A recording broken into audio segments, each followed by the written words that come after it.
760 U.S.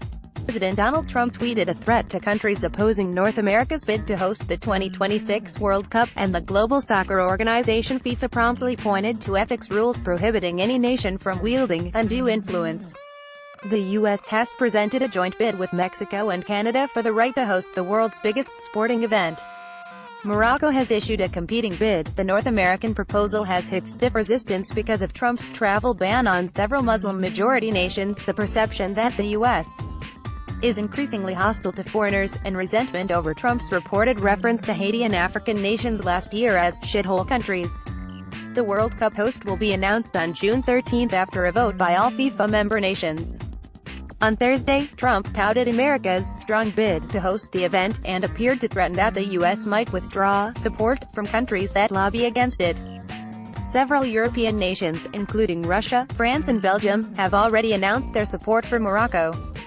The country will also be backed by other African nations, which hold a significant percentage of FIFA votes, according to ESPN. Morocco also has the backing of several South American and Asian nations. In addition, the governments of the Caribbean nations St. Lucia and Dominica have pledged support for Morocco.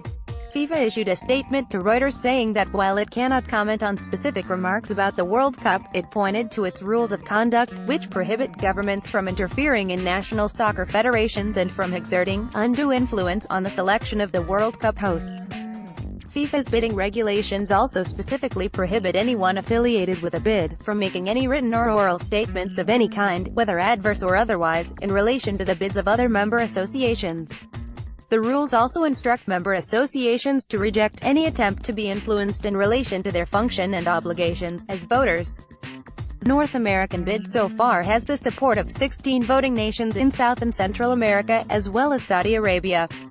The U.S. won't be playing in the World Cup competition in Russia this summer because its men's team wasn't strong enough to advance. Being schooled on ethics by FIFA marks a surprising low. The organization was hit with a host of U.S. indictments in 2015 on several charges, including tax dodging and bribery for marketing contracts and World Cup votes. Download. Do you have information you want to share with HuffPost? Here's how. Mary Pappenfuss, Trends reporter, HuffPost.